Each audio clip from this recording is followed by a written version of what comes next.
शिशिव महापुराण के अंतर्गत तृतीय शतरुद्र संहिता। हिरण्यकश्यप का वध करके भी नृसिंह का क्रोध शांत न हुआ। वीरभद्र ने यहाँ कुर्मा अवतार के समय झुलसे हुए कपाल का उल्लेख किया, जिसे शिवजी ने ही धारण किया था,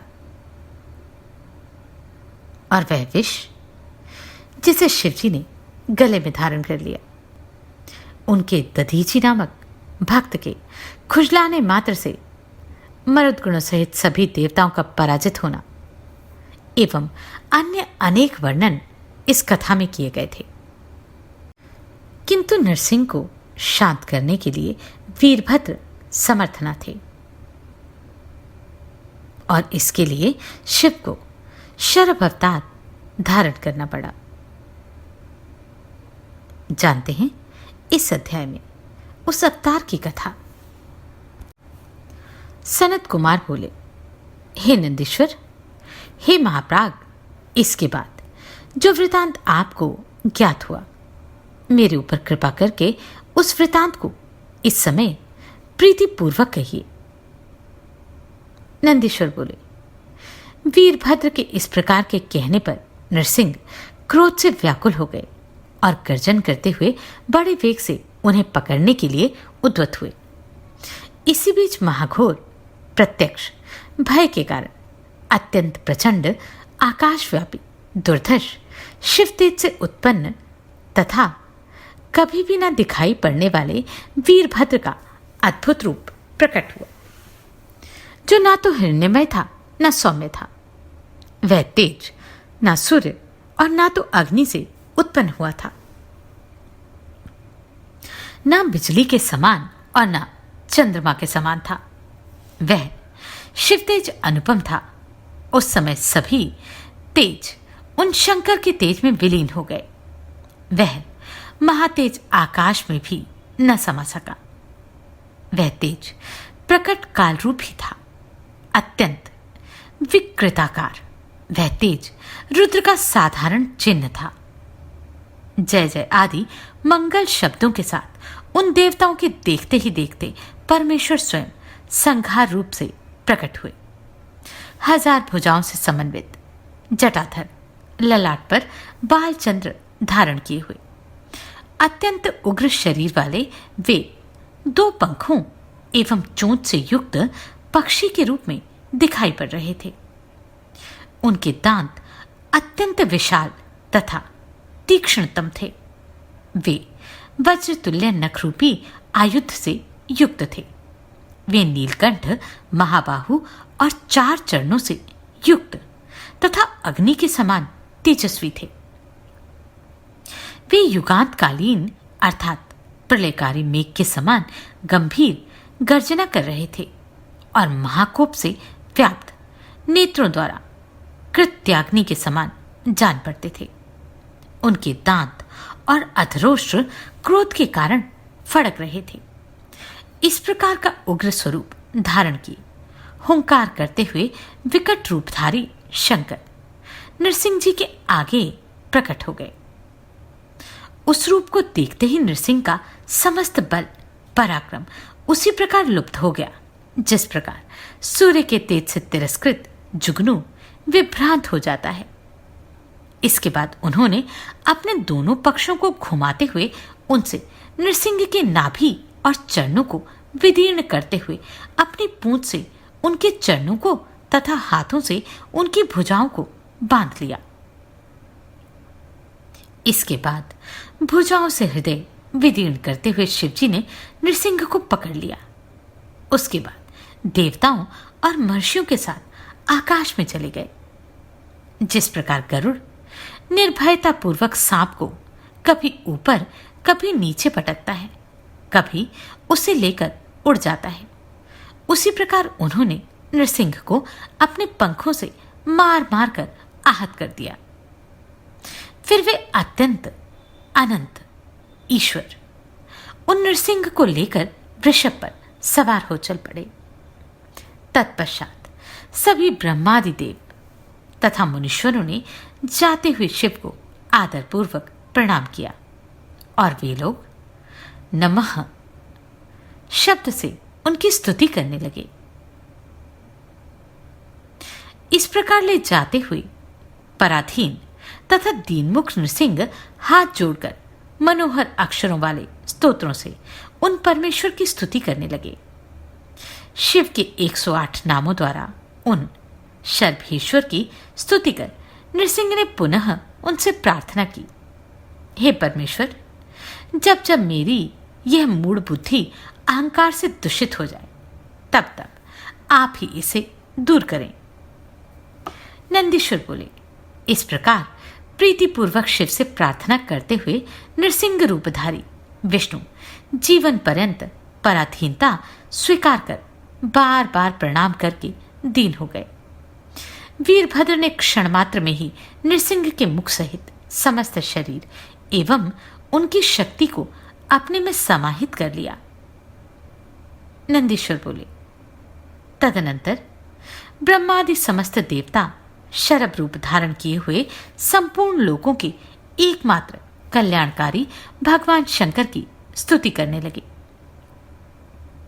देवता बोले, हे महेश्वर, ब्रह्मा विष्णु इंद्र चंद्रमा आदि समस्त देवता महर्षि एवं दैत्य आदि सब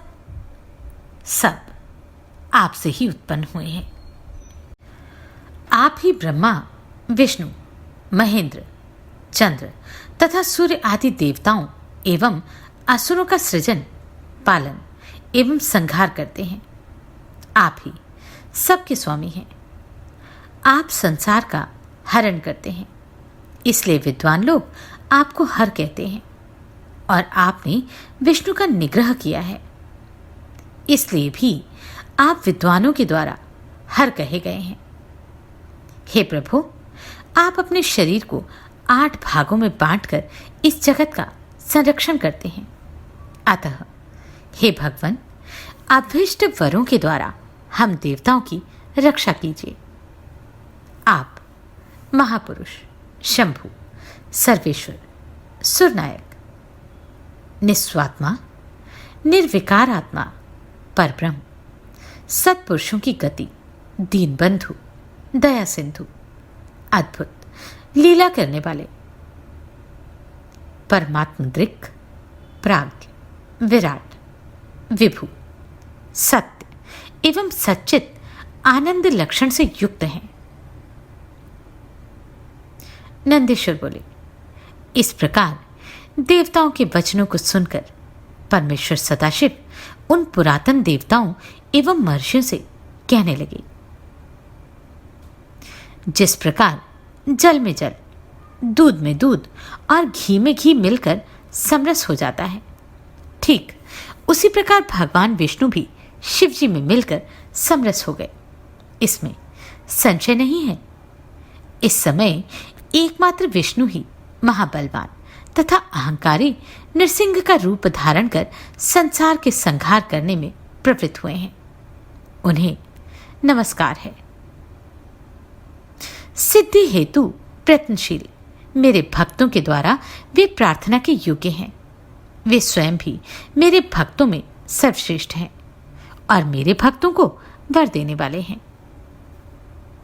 नंदीश्वर बोले, इस प्रकार कहकर महाबली भगवान पक्षीराज देवताओं के देखते देखते वहीं अंतर्धान हो गए। गणाध्यक्ष महाबलवान भगवान वीरभद्र भी नृसिंह का चर्म निकाल और उसे लेकर कैलाश पर्वत पर चले गए। उसी समय से शिवजी नृसिंह के चर्म को धारण करते हैं। उन्होंने नृसिंह के मुख को अपनी मुंडमाला का सुमेरु बनाया था। तदनंतर सभी देवता निर्भय होकर इस कथा का वर्णन करते हुए विस्मय से प्रफुल्लित नेत्र हो जैसे आए थे वैसे ही चले गए। जो वेदरस से परिपूर्ण इस परम पवित्र आख्यान को पढ़ता है तथा सुनता है, उसकी संपूर्ण कामनाएं पूर्ण हो जाती हैं। यह आख्यान धन्य, यश को प्रदान करने वाला, आयु को बढ़ाने वाला, आरोग्य देने वाला तथा पुष्टि की वृद्धि करने वाला, समस्त विघ्नों को शांत करने वाला, सभी व्याधियों का नाश करने वाला, दुखों को दूर करने वाला, मनोरथ सिद्ध करने वाला, कल्याण का आश्रय स्थान, अपमृत्यु का हरण करने वाला, बुद्धि को बढ़ाने वाला तथा शत्रु का नाश करने वाला है। यह शरभ रूप पिनाकधारी शिव जी का उत्तम रूप है। इसे शिव के भक्तों तथा गणों में प्रकाशित करते रहना चाहिए, अर्थात साधारण जनों के समक्ष यह प्रकाशित नहीं है। उन्हीं शिव भक्तों को इस आख्यान को पढ़ना एवं सुनना चाहिए। यह 9 प्रकार की भक्ति प्रदान करने वाला, दिव्य एवं अंतःकरण तथा बुद्धि का वर्धन करने वाला है।